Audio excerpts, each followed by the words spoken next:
Hello everyone, my name is Crimson, and welcome to the video guide for my build for Season 7 of Diablo 4 Season of the Witch. I have been calling this the Buzzsaw Sorcerer. People who've been popping by in my stream have been really enjoying the build, and I hope that you guys get to have some fun with it too. If you're finding this build guide on YouTube, just know that the intent of this build is not to push to super high level pits. The intent of this build is not to kill bosses. The intent of this build is to have a lot of fun, to play around with some of the cool concepts enabled by some of the Sorcerer uniques that are new this season, and to be able to clear large group format content. Things like infernal hordes, things like lower level pits so you can speed farm with your friends, things like those witch tides so you can get access to those witch powers a little bit more quickly. So this is oriented at that sort of large mob control thing. Undercity, low-level pits, infernal hordes, that sort of content. This is not your boss killer build. This is more of a low-level speed farmy build. This is something that you play for fun. With that in mind, the whole concept of this build started when I became very interested in the new Sorcerer uniques that are available this season. The one that excited me the most in concept was this idea, Okun's Catalyst. What Okun's Catalyst does is it converts Ball Lightning, a skill which ordinarily looks like this, into a spell that orbits you instead. And so when it orbits you, you can see that this is going to create sort of a spin-to-win playstyle in the style of something like a Barbarian with Whirlwind, or a Rogue with Dance of Knives. This is your equivalent spin-to-win build for a Sorcerer. What that means for us is that we need to enable the ability to have as many balls as possible. Ball Lightning, if you take a look at your skill tree, you'll see that it has an enormously high resource cost at base. If I take all of my equipment off and we go ahead and look at Ball Lightning, you can see that Ball Lightning's base mana cost, even with a bit of mana reduction currently in my Paragon, is 46. And my current base mana is going to be 100. So this is an extraordinarily mana-hungry spell. And if we want to keep a lot of it active, we actually want to make sure that we can keep our resource engine churning. What that will mean for us is that we're going to spend a lot of effort in the build trying to activate things that give us more resource, and then we're going to try and hook other things into that resource engine to make use of it to get all of our damage and defense running. So I know that this build nominally is a Ball Lightning build, but in reality it's a resource engine build wearing Ball Lightning as a hat. So with that in mind, we equip Okun's Catalyst, and just to read through it for you, we get attack speed for 5 seconds after casting a defensive skill, and like a lot of defensive skills, and like a lot of Sorcerer builds, we're going to be using all of our primary defensive skills. Teleport, Flame Shield, and Ice Armor are all core parts of the build. So we're essentially going to have massive attack speed buff at all times. We also get damage reduction for every active Ball Lightning, so in some sense Ball Lightning is providing a big fraction of our ability to stay alive while we're pushing tier 65, tier 80 type pits. Next we get ranks to Ball Lightning, which is always great, and chances for Ball Lightning projectiles to cast twice. If I could choose a greater aspect to have of all of these four, it would certainly be damage reduction for each active Ball Lightning when I'm in that higher level endgame content where the sort of glass cannon playstyle of Sorcerer builds starts to struggle with really staying alive. Let's just read the unique aspect together. Ball Lightning orbits us, creating a static field that damages all enemies within for up to 180% of Ball Lightning's damage per active ball. We're unhindered as long as the field is active, which means that we're going to be able to pass through mobs really quickly. Nothing's going to be able to slow us down or crowd control us. We can phase through things and get super far ahead of our friends really, really quickly. Now, what that means for us is that we really want to have as many balls active as possible because we're getting damage per active ball. And again, it's very, very resource hungry. So if we take a look at our skill tree, you can see that we've built a couple of things into the build in order to get more resource. The first one is Invigorating Conduit. You may be tempted to see that Ball Lightning gets a damage multiplier against stunned enemies. That's one option, and you're certainly welcome to use that. But Wizard's Ball Lightning creates crackling energy, and then Invigorating Conduit allows us to get mana back per cast of Ball Lightning. We cast Ball Lightning, that creates crackling energy, that gives us more mana, which lets us cast more ball lightning to get more crackling energy, to get more mana, to cast more ball lightning. There's this sort of virtuous cycle there, and we're going to amplify that in a number of important ways. The second thing is that we have a very important resource aspect that we're going to be relying a lot. Ring of the Umbral. Umbral is an extremely important resource aspect for us, and for a lot of builds. All that it does is anytime that we crowd control an enemy, anytime that we stun, freeze, slow an enemy, we're going to get some resource back. So now, we're going to be casting Ball Lightning to try and stun things. And how do we make Ball Lightning do more stuns? Fortunately, sorcerers have this passive down here, Convulsions. Shock skills on lucky hit have a chance to stun enemies. Okay, so we cast Ball Lightning, we get a little bit of crackling energy, that gives us resource, that lets us cast more Ball Lightning to get more crackling energy to get more resource, and additionally, we're getting Ball Lightning, we jump into a mob, and that will cause them to convulse, which with Umbral will allow us to get more resource back as well. But Ball Lightning doesn't do much damage, and we can take another passive on the Sorcerer skill tree, Shocking Impact. And every time that we stun an enemy, we deal big lightning damage to them. So now, Ball Lightning is casting to give crackling energy, to give mana, to cast Ball Lightning. And additionally, every time that we're stunning something, we're getting... every time that we cast Ball Lightning, we have lucky hits to stun things, and those stuns are doing more lightning damage. So we're starting to build up these hooks into this sort of flowchart, virtuous cycle idea for the build. So where do we go from there? The next thing that we want is Raiment of the Infinite. Raiment of the Infinite gives us a number of effects that we really, really enjoy. First one is the unique aspect. After we use Teleport, close enemies are pulled into us and stunned, and it lowers Teleport's cooldown by a little bit. And it increases Teleport's cooldown by a little bit. But we also get ranks to Glass Cannon, which is a do more damage, take more damage passive, and ranks to Shocking Impact. And Shocking Impact is what is giving us more damage for our stuns. So if we can find a GA Shocking Impact Raiment of the Infinite, we start dealing huge multipliers of our damage. You can see it's 350% of our base damage every time we stun something, compared to only 45% for Ball Lightning. So more of our damage is going to be coming from this, the more that we're able to stun things. Additionally, Raiment of the Infinite is making our teleport into a crowd control effect, which is giving us more resource to summon more Ball Lightning, so we're going to be able to move faster. Alright, so that's going to pair things together. We cast Ball Lightning, we teleport into a mob, the mob gets sucked in, that gives us more resource to cast more Ball Lightning, those Ball Lightnings are stunning things, and we're starting to turn the resource engine really, really quickly. Additionally, we need some solution as we get higher into tournament tiers. Before our Paragon is fully worked, we need to get resistance to all elements. There are a couple of possible solutions to this. The first one that I like to use is Yen's Blessing, and that's for a couple of reasons. One is Yen's Blessing gives us more resource generation, so as the build is really starting to work up, we can sort of help that resource engine kick over into full ignition and really getting the build running.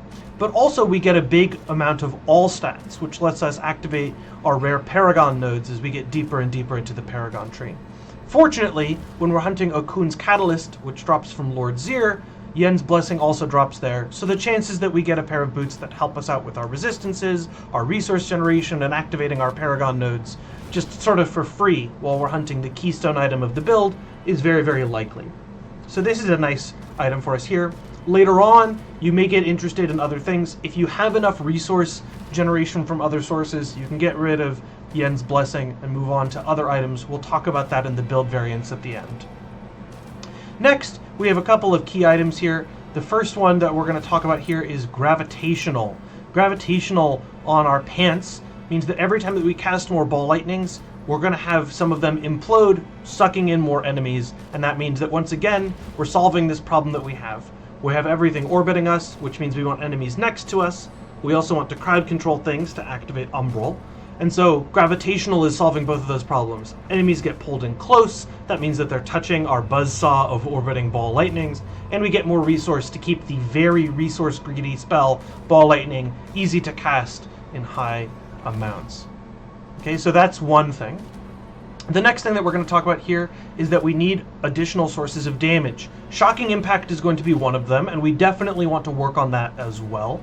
But we want additional sources. And one of the easy things to do is to get ranks to Lightning Spear, and then to get a classic Season 5 holdover aspect of Splintering Energy. Critical hits with Lightning Spear cause the spear to arc to the target and up to 5 other enemies. This damage is increased by a big multiplier. That bracket next to 96% with the X, that's a multiplicative damage modifier, and that means that we're going to, as we double down into Paragon and into Tempering, we're going to be able to get critical strike damage bonus to all of our aspect of Splintering Energy, and that means our Lightning Spears are going to do more damage.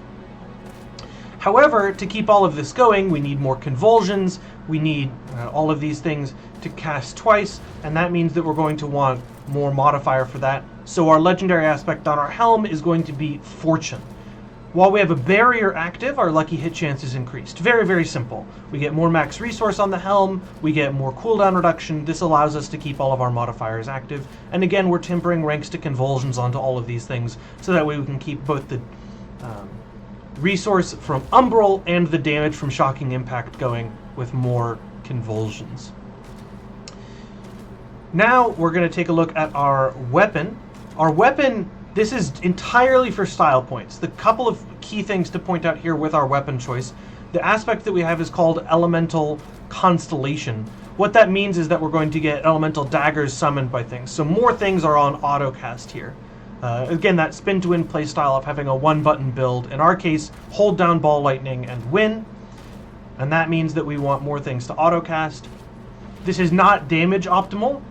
There are a number of other damage optimal things that you could do, but again, just stylistically, what do we like? We want Elemental Constellation. When we cast our shock skills, in our case Ball Lightning, we conjure a matching elemental dagger around us that pierces through enemies, dealing a big amount of flat damage every 3 seconds. The matching damage is increased by 100% per matching elemental skill that you cast. So since we're casting Ball Lightning 5-6 times per second, we're going to get a 20x multiplier to this approximately. And so we're going to get 100,000 damage before additional multipliers to our shock damage from all of this. Okay, so Elemental Constellation, we're summoning daggers, we're doing all the rest of it. Then we're going to get Storm Swell. Storm Swell just means that while we have Ice Armor active, we get a big, nice, flat damage modifier there. It's very important that we temper this onto our amulet, so we get that nice, juicy bonus multiplier to the amulet, legendary aspect there. And this amount is increased by another 15% against frozen enemies. So when we can slot into the build, we want to make sure that we have a little bit of chance to freeze there as well, just so against bosses we can pick up that extra 15% modifier. And the last piece here is Tal Rasha's Iridescent Loop. Tal Rasha's Iridescent Loop gives us more lucky hit chance, which is great, more chances to apply convulsions and therefore Shocking Impact and get more resource and damage, but also cooldown reduction, non-physical damage, all good stuff, and ranks to Potent Warding while you're at lower Paragon levels. Potent Warding is a passive up here that every time we cast a skill, we get bonus elemental resistance, which means that before we have all of our stuff turned over, while we're trying to get into higher content, we can use that to make sure that we shore up some of the problems that we have with our elemental resistance. Okay? Additionally, casting skills increases our damage by a nice flat multiplier there as well. Tal Rasha's Iridescent Loop, nice and easy item to find. Tal Rasha's drops from Varshan. Okay, so this is the main concept of the build. I'll show you the gear that I have. I'll just mouse over it so you can pause the video. This is nowhere near the ideal case that's in the build planner, but you'll notice this is my only seasonal character. We're at Paragon 200. This is day 4 or 5 of the patch, and you can see I've already reached Torment 4 with this. So this is nowhere near idealized gear, and you're welcome to make modifications to this as you need. Notice none of this is masterworked all the way to rank 3, and you can see that this is nowhere near the idealized case that I show you in the build planner. So you can certainly get away with using this build well before you find perfect stuff. I don't have the greater aspects I want. Ideally, I would have GA on Shocking Impact for my Remnant of the Infinite. Ideally, I would have a nicer copy of Talrasha's, 25% instead of 15.3. Ideally, my Akun's Catalyst would have that GA on damage reduction. All of this stuff, nowhere near ideal. I'm still doing just fine. So now let's talk about the skill tree for a second, because you guys are going to have to make some choices in using the build and how you feel comfortable with it based on the gear that you find and what playstyle you have. The first thing is we need to put 2 points into our basic node here in order to advance down the tree. I choose to put them into Arc Lash, and the reason that I want to put them into Arc Lash is just because in some situations the enchantment effect is useful for us. When we use a cooldown, enemies around us are stunned. That allows us to then, first off, activate Umbral, get more resource, but also make sure that we have the opportunity there when we jump into a mob and find ourselves in a hairy situation. We can press on any of our spells, it'll stun things around us and give us a chance to reset just for that 1 second. So that's one option. Next, as we come down here, we put a couple of points into this tree here just to get Devastation, a couple of extra points of maximum mana. If you are comfortable with the amount of max mana that you have, because you have extra maximum resource, for example, on your helm, you can take these points out and put them into Elemental Dominance instead if you prefer, which just gives us a nice modifier to our core damage. Again, this is just a choice that you can make. The other thing that we do here is get points into Charged Bolts. Charged Bolts, the enchantment effect, very important for us. When we stun an enemy, there's a 40% chance to release Charged Bolts from them. So that's one option, and you'll see why that's useful later when we get into Paragon. This will help us activate our Paragon nodes, where we need to cast a lot of shock skills per second. But then also, if you look down here, Destructive Charged Bolts, hitting an enemy with Charged Bolts reduces their damage dealt by 25%. Since we're stunning things all the time, this is going to be active all the time, and this is a nice defensive resource for us. Next, as we come down here, you can see that in our defensive node, we have points into all of your classics. One is Teleport. Teleport, of course, allows us to get more damage reduction here with Shimmering Teleport. We're going to be activating Teleport a lot, and you'll see that when I show you in the gameplay showcase portion of this video. This also allows us to speed farm a lot more quickly when we're boosting down into lower tiers, helping out friends with their hordes and leveling up their characters in Torment 1 and 2. You can see that Teleport allows us to move really quickly, get through those Undercity runs, get through those hordes, and be able to move around the screen really, really quickly. Additionally, Teleport has a really high lucky hit chance, which means that when we jump into things, we're going to be able to apply those convulsions, apply that shocking impact, and get a ton more damage and crowd control from it as well. Because that 91% lucky hit chance is really good for us. Next, we have Ice Armor. Ice Armor, importantly here, our mana regeneration is increased, helps us turn that resource engine over, and also with Shimmering Ice Armor, we're going to be able, since we're churning over so much mana, we're going to be able to keep our barrier active all of the time. Shimmering Ice Armor, you press activate on that key. For Ice Armor, you're going to be able to keep Ice Armor active pretty trivially 100% of the time. You'll have barrier uptime. And then next, we're going to have Flame Shield. Flame Shield, you could go ahead and grab this here for some guaranteed critical hit strikes or for some healing. I don't think either one of those is necessary. I just get Flame Shield and then Enhanced Flame Shield, which gives us a nice burn radius. Next, we're going to have points in Glass Cannon, which is a deal more damage, take more damage, sort of Devil's Bargain type of build. Okay. You'll also notice that we have the option here of taking points into Dampen Lair. If you just take points out of other passives here, you can get some damage reduction while we have a barrier active. We have a barrier active all the time because of that Shimmering Ice Armor. So that's one option there as well. Next, if you look down here at this next node, this is the place where you really don't want to make mistakes. First off, Familiar, we're going to just take that, not because we're casting it actively, because it's going to be cast for us, but we want to make sure that we get Enhanced Familiar, because if you look, the modifier it applies to Lightning Familiars is that it stuns more things. So again, just hooking into that aspect of the Umbral, keeping things active, making sure we get the resource to get things going. Additionally, you could take a point out of almost anywhere else, and you can just slam that right here into Invoked Familiar, which gives us a nice damage multiplier. Since we're going to have Familiars active a lot of the time, just 10% increased lightning damage easy peasy, lemon squeezy. You can steal that point and put it in there from almost anywhere. In the build planner that is applied, just know that these are modifications that you can make if you want to touch more damage or a touch more defense, or if you're having trouble keeping your resource active. Modifying this skill tree in the passives, very much encouraged. Next, a lot of our damage is coming from Lightning Spear.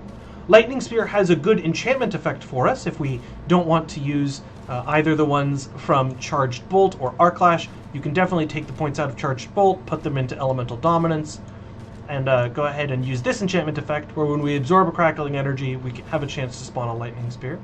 Next, you'll know that casting Lightning Spear spawns a second Lightning Spear and increases their critical strike chance, which is really, really good for us, because then we have the opportunity to get more of those critical hits, and those critical hits can be stunning things.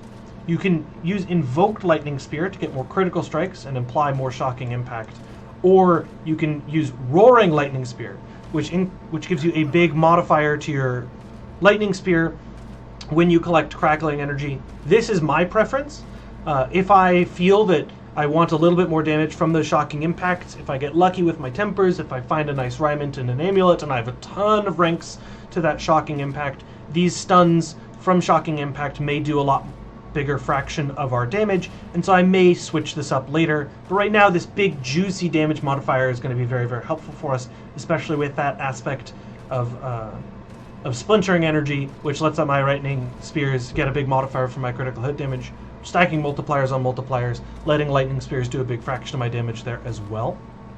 Next, Precision Magic, more lucky hit chance, more convulsions, more shocking impacts, more damage, more bitches, more money, more mana, more impressive effects on screen.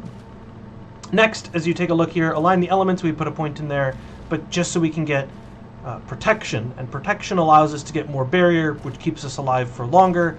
It allows us, along with ice armor, to keep things active, like that Storm Swell, like that Conceited aspect is another option for you there if you don't want to use Elemental Constellation. Conceited is an aspect that lets you get a big damage multiplier from your having a barrier active, so that would be very, very helpful there as well. Additionally, this keeps Aspect of Fortune active, which increases our lucky hit chance there as well. Next, a couple of ranks in Primordial Binding, which gives us more summon damage, movement speed, mana regen. Again, this is all just helping us speed farm, helping us move a little bit more quickly. And then Mana Shield. Every time we spend mana, we gain damage reduction. That's nice. We're spending a lot of mana a lot of the time. Damage reduction is free, helps us push those Torment tiers up, get into higher pits without worrying too much about our damage. We've already talked about Ball Lightning as a concept. We're going to get those Crackling Energies to get more mana, to get more Ball Lightnings, to get more Crackling Energies, to get more mana. And Shocking Impact, again, is allowing all of our stuns to do more damage. As we move down into the ultimate portion of the skill tree here, you can take a look and see that Elemental Synergies is allowing us, since we have so many shock skills equipped all at once, we have Teleport, we have Lightning Spear, we have Ball Lightning, and we have our ultimate here, Unstable Currents. We're just getting a nice multiplier there to all of our shock damage. That's really easy. Put a couple points in that, get a nice damage modifier, stop thinking about it. Same thing here, Evocation, cooldown reduction. Nice, lets us move faster, lets us cast more Lightning Spears. Unstable Currents being active more of the time is going to be great for us. Next, we put points into Unstable Currents. Unstable Currents does a bunch of things for us. It allows us to summon more Lightning Spears, because Lightning Spear has a relatively long cooldown compared to how long we want to be spending time in each one of these mobs. And that means that we get more Lightning Spears summoned, which lets us get more damage. More attack speed while this is active is great, and again, Unstable Currents gives us pulses of Crackling Energy, which is really, really useful for us. Next, we put a point in Conduction just so we can reach down here and grab Convulsions, which lets our lucky hits do more. In your key passives, the one that I have here right now is Enlightenment, which gives us bonus damage, mana regen, attack speed. Sort of similar to Primordial Binding, it just allows us to keep more of those things active while we have sort of our Neapolitan combination of defensive skills. One lightning, one fire, one ice. As we're mixing up those elements, we pick up these modifiers here and get more damage, regen, and attack speed. Once your resource engine is fully satisfied, you probably don't need this anymore. The mana regen is nice, and you can get points in Overflowing Energy to get your cooldown reduction on your casting a lot of Crackling Energy anyways. That allows our shock skill cooldowns to do a lot more. Alternatively, you can get Veer's Mastery here for a bit more damage if you feel that your defensive and mana resources are already taken care of. Okay, so that's the skill tree so far. The build planner has all of this. I just wanted to explain it to you in words.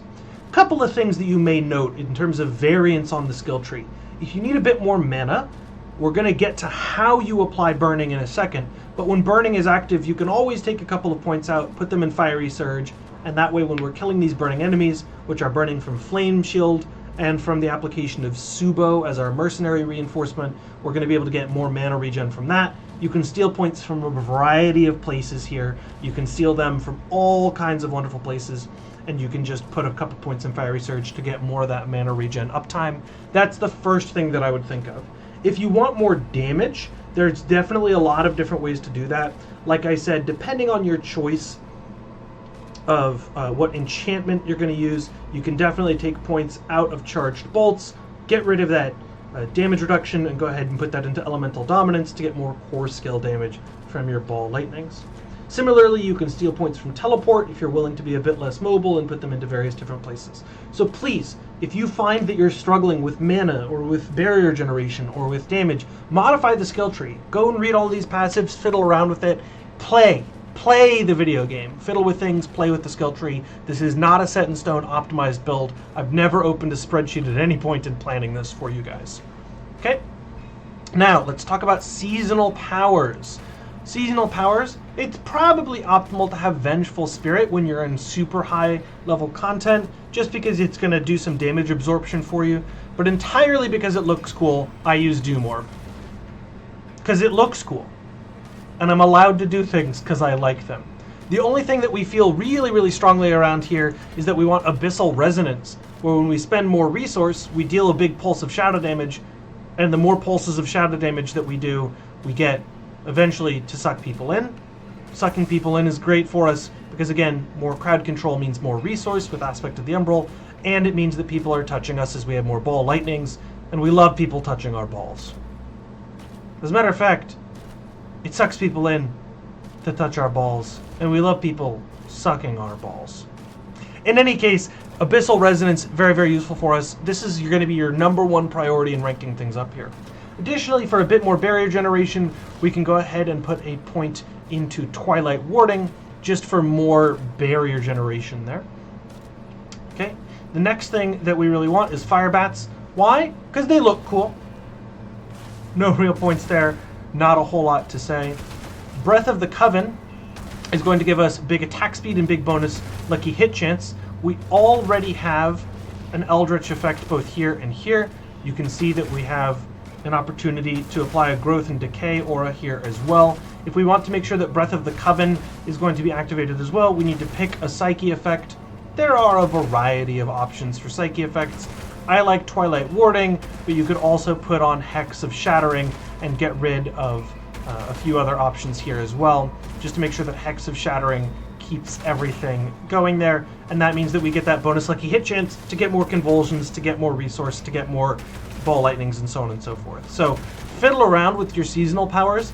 The only ones I feel very, very strongly about are that you should definitely have Abyssal Resonance, just because it's a too powerful synergy for your resource engine.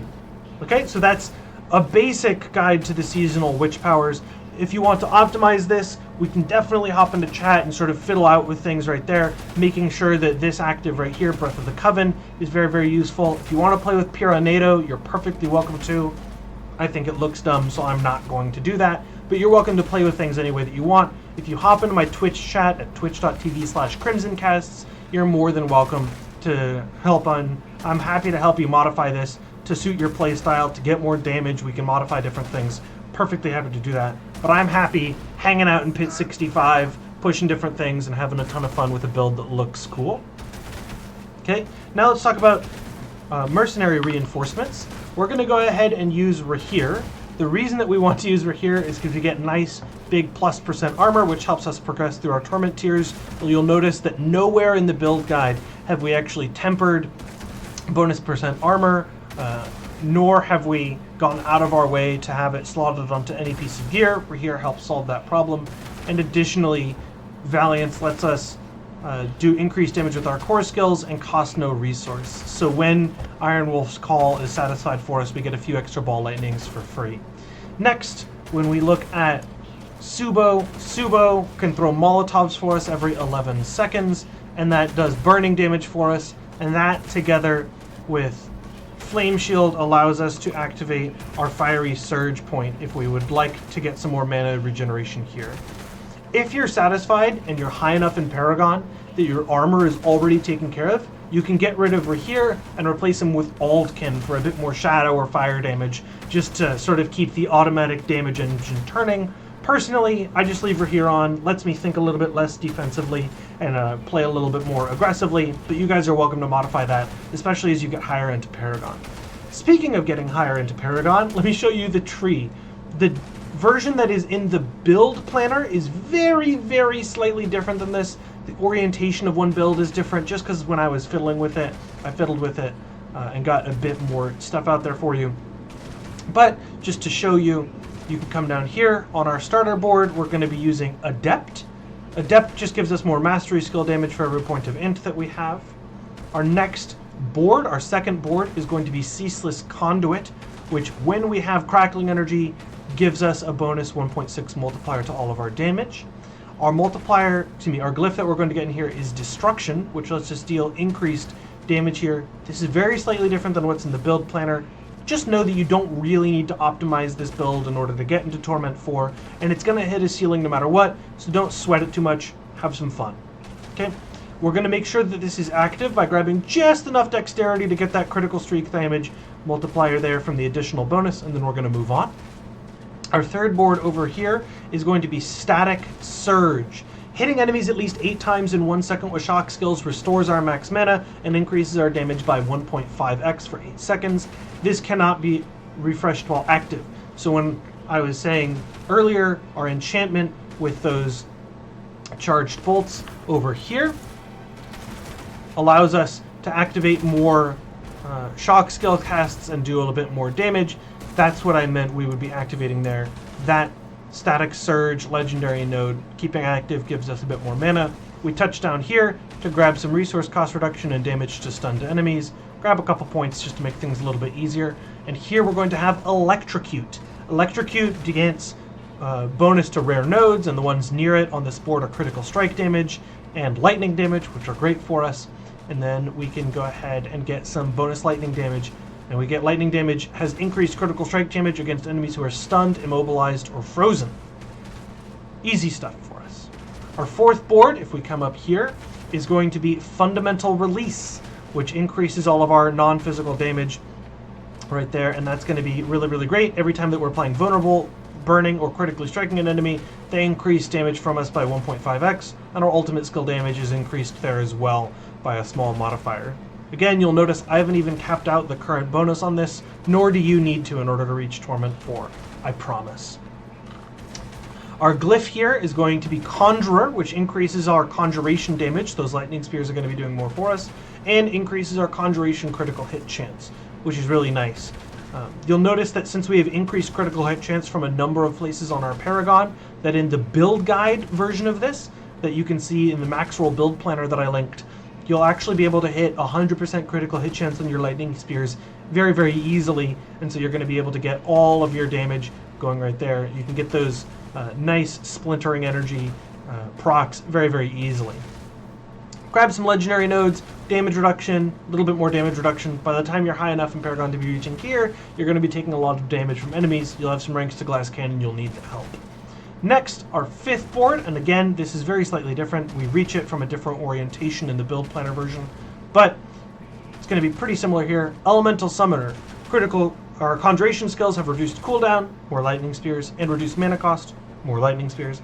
They also deal bonus damage equal to the total amount of our bonus damage with fire, lightning, and cold, up to 6%. We have bonus lightning damage from a bunch of sources, and that means that our Elemental Summoner bonus is going to reach 60% very, very easily.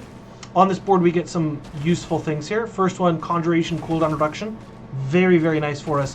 What that means is that we're going to be able to keep those lightning spears up. And again, attack speed and conjuration damage here. Next, our glyph on this board is going to be Control. Every time that we are stunning things or freezing them, we get a 1.2x damage multiplier there, and we get damage to crowd controlled bonuses. Nice little legendary nodes, nice little rare nodes right here as well, non-physical damage, and conjuration damage here as well. A couple of modifications you can make to this, since, like I said, most of our damage is actually not coming from our mastery skills. You can always slam exploit onto any of these as well and get increased damage to vulnerable targets. That's one option. There are a number of other interesting options here as well. You can deal with some elementalist, bunch of variations. Go ahead and play with it. Hop into my Twitch chat. Tell me what you're working on as your variation of this build. I would love to see more. Toward the end of the season, we're going to be trying to push as far as we can with this build idea.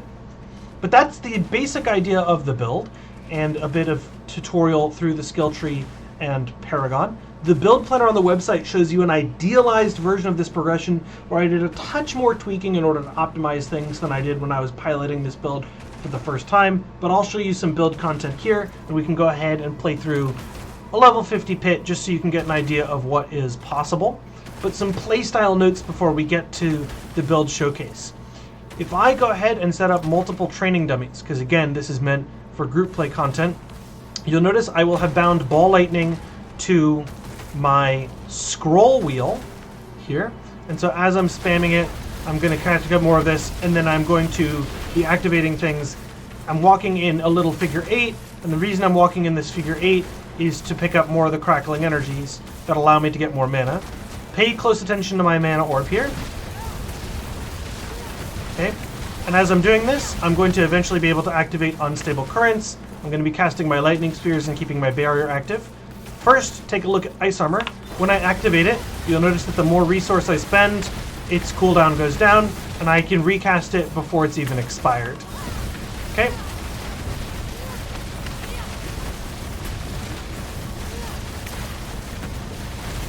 Okay. And again, picking up those crackling energies and doing more damage, you can see that we're reaching close to the maximum number of ball lightnings here. We can cap out at 20 very, very easily, and that means that we're going to be able to do a lot. Additionally, we get so much crackling energy that our lightning spear damage is going to be activated very, very easily. So as I'm teleporting into things, I'm going to be moving out a whole lot here and making sure that I can move very, very quickly. You'll notice all of these familiars and lightning daggers are going to be doing a whole lot for us here. And you can see all of these bright white flashes are applications of convulsions and shocking impact. Okay, so that's basic idea of the build. You just want to make sure that you are walking in those little loops. When you teleport to somewhere and cast your ball lightning, you need to make sure that you are walking in this little loop to make sure that you keep everything active. Okay, now I want to show you one more build variant before we move on here. If I go ahead and grab it from my stash, if I can find it, you can see that we can replace our helm with Crown of Lucian. You only do this if you're extremely confident in your resource engine. What this does is when we kick our resource engine into overdrive, we can use Crown of Lucian, which increases our resource cost, okay?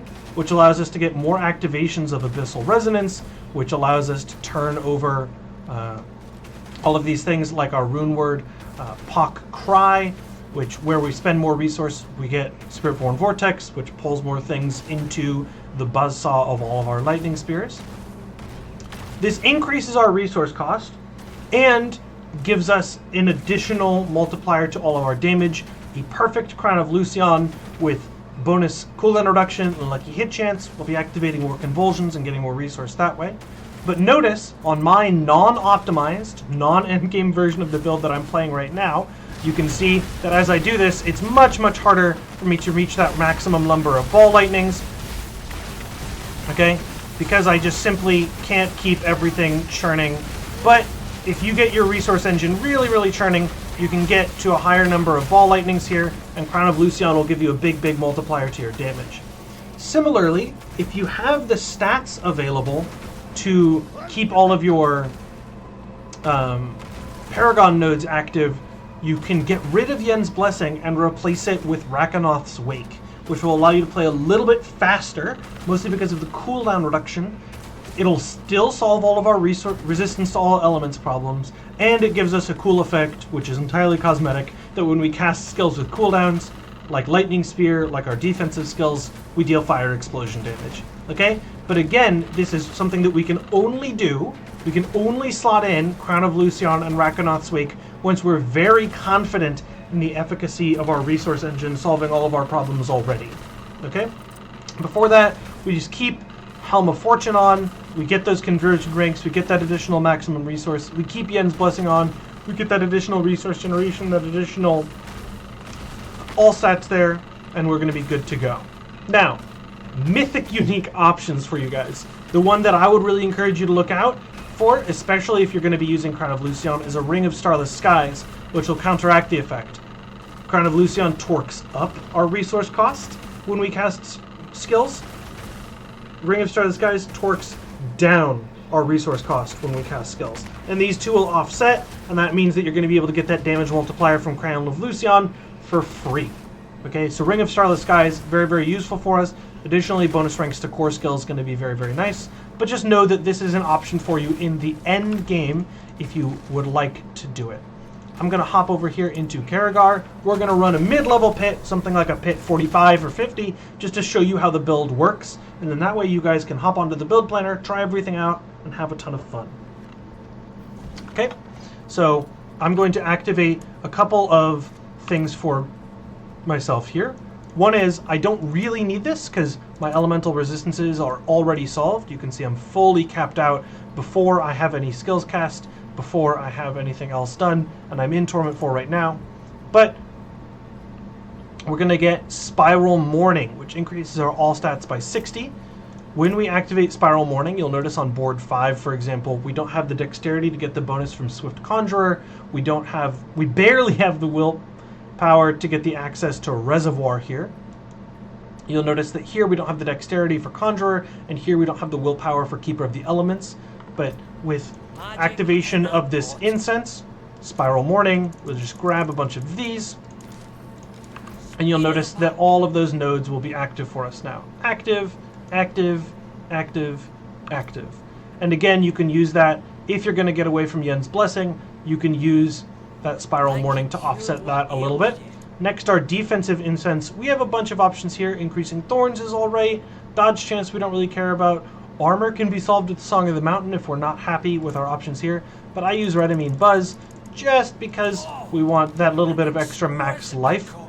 Our resistance incense, we're going to be using Soothing Spices. The reason we want Soothing Spices, even though we have all of our resistances capped out, is because it increases the ceiling of all of our resistances. And that's going to be very, very nice for us. Additionally, before we get into the endgame content, this will solve a lot of our problems. Then you have 3 options for elixirs. The one that I use the most is Elixir of Resourcefulness, because it helps us keep everything churning up. And that means that if we're using the variant of this, where we're using Rackonoth's Wake and Crown of Lucian, Elixir of Resourcefulness helps activate those things, especially earlier on when your build isn't fully paragoned up. Elixir of Resourcefulness is going to be very, very helpful. Next option that you have is Elixir of Advantage, which increases your lucky hit percent to get more convulsions, to get more shocking impact, to get more resource, to get more damage. So that's another option for you there as well. And Elixir of Precision before you get deep into Paragon can help with your critical hit damage. Play a little bit with all 3 of these, feel it out, see which one you like the most. I, again, when I'm just trying to turn my brain off and play aggressively, just use this because it helps me keep the resource engine active. So I'm using Elixir of Resourcefulness, Redamine Buzz, Soothing Spices, and Spiral Morning. Now I'll go ahead and I'll run just a nice little Torment 3-level pit for you guys so you can get an idea of how this works in the mid-Torment tiers. Again, compared to the optimized version of this build that exists in the Maxwell Planner linked below this video, you will see that this is going to be able to easily clear a pit 50. It would start to struggle around pit 65, but the optimized version in the build planner is going to struggle a lot less. And then now you can see that we're going to be able to keep everything churning. Okay.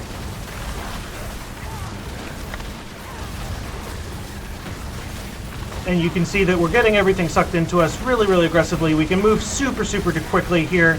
And as I'm going to get all the way through this pit, you can see I can move very, very quickly. I can do a ton of damage with those shocking impacts. Everything is helping me out there, the Abyssal Resonance. And also notice you can see the convulsions coming out these enemies that are trying to stay alive against me are not going to be able to do it. And you can see I can get all the way through this whole pit in something like 2 minutes, maybe even a little bit less. Making sure I'm just spamming, in my case, W, E, and R to keep those spells active, and then all I'm thinking about is where to teleport to. You can see that with Pock Cry, as well as with my Ryman of the Infinite, I'm really making sure that I'm dragging along using some of those tugboat concepts to make sure that we're keeping everything active. Right, and you can see I'm not doing much at all. I'm just running through, casting teleport to jump into these mobs, casting scroll wheel on my mouse to keep those ball lightnings active, and then I'm running in these little loops to pick up those.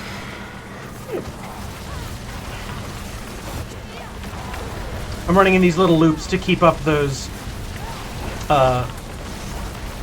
crackling energies to get more of that resource. You can see my resource energy is really fighting for its life down here.